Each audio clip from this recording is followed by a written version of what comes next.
এই গরমত কলজা ঠান্ডা করার জন্য এক গিলাস শরবতই যথেষ্ট।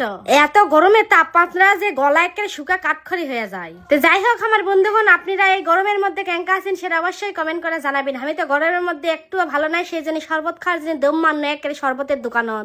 কলজা ঠান্ডা করার জন্য আমি প্রথমে কুষারের এক গিলাস শরবত খানো, তারপরে আবার লোভ জাগলো যে যেটি কিবা কিবা শরবত বানাতেছে সেটা আবার খাবার মন চাচ্ছে। আর আমার মিচ্ছে কোনা বেটি এইদিকে গলা শুকা কাঠখড়ি হয়ে গেছে, ওকে এক গিলাস শরবত দিনো। অক দুয়ার আগে আমি আগে খায়া লিচ্ছি, আর আমার বেটি এইদিকে আমার সাথে মারামারি শুরু করে দিছে যে আমাক দাও, তুমি আমার জিনিস খাবিন কে না পারে বেচারাটাক দিয়াই দিনো। শরবত খাবার গেছে আমি, আর এইদিকে বাপ বেটি আমার শরবতের গ্লাস লিয়ে টানাটানি শুরু করে দিছে। মেজাজটা কার খারাপ হবে না?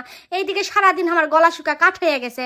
সেই খেতে খেতে এমন খাওয়া দিছি বুঝছিন কি আর কমু, কয় গিলাস যে খাচ্ছে আমি নিজেও জানি না। আর এই দোকানে শরবত দা যে সবকিছু এত ভালো বুঝলেন, সন্ধ্যার থেকে একেবারে ভিড় জমা যায় এটি মানছে শরবত খাওয়ার জন্য। আমি তো গেছি রাত 10টার পরে। সেই বেটা ছেলে করে মেলা ধরনের এটি শরবত পাওয়া যায়, খালে শরীর ভালো থাকবে তো বেটা ছেলেরা এসে থেকে খাওয়া যাবেন। আর আমার হারিকিপটা স্বামীর মনে করেন আজকে পকেটের থেকে মনে হয় টেকাই বাড়াচ্ছে না শরবতের দোকানদারক দেওয়ার জন্য।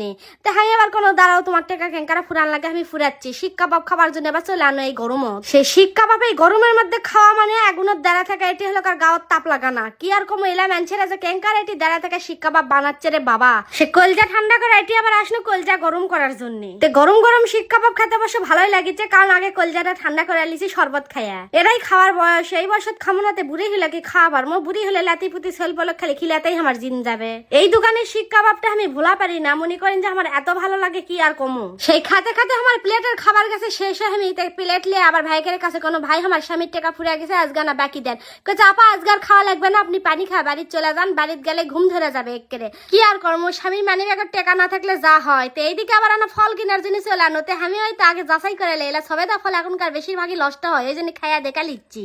আর এই চেংড়াটা এমন ভাবে মনে করেন আমার দেখিচ্ছে মনে হচ্ছে আমি যে জীবনের প্রথম ইনকারে বাসালি চারে চেংড়া আমি সবটা গেলে ইনকারে বাসালেই। তো যাই হোক এত কেসাল করার ছল আমি লই, আমি এখন আবার আসিছি আম চুরি করার জন্য। কারণ নিজের বাপ দাদার শ্বশুরের তো আমের গাছ নাই, সেই জন্য মানুষের আমি চুরি করে আমার খাওয়া লাগবে। আম চুরি করার জন্য বাড়ির থেকে 10 মাইল দূরে চলে গেছে যাতে এলাকার লোক আমাকে চিনা না পায়। সেই মা বেটি মিলে আজকে আম চুরি করেছে, আর দেখিচ্ছি কখন বাকি আসে আমাকে দিবে ধাবার। বেটিকে আবার কান্দর তুলে লেগেছে আজকে যত খুশি আম পারে। সাথে তো আবার আমার স্বামীকে লিয়ে গেছে যে আমার বেটিক দিয়ে আজকে গাছে সব আম পাড়া লিয়ে যা আমরা ভর্তা করে আমাকে খামো। সেই আম পাড়াও শেষ, সেইদিকে মালিকেরা আসে হাজির। হাই রে বাবা, আমার 500 টাকা জরিমানা লিছে আজকে এই দুই মালিক। 2 টাকা খাবার আসে 500 টাকা জরিমানা দেওয়া লাগলো আমাক।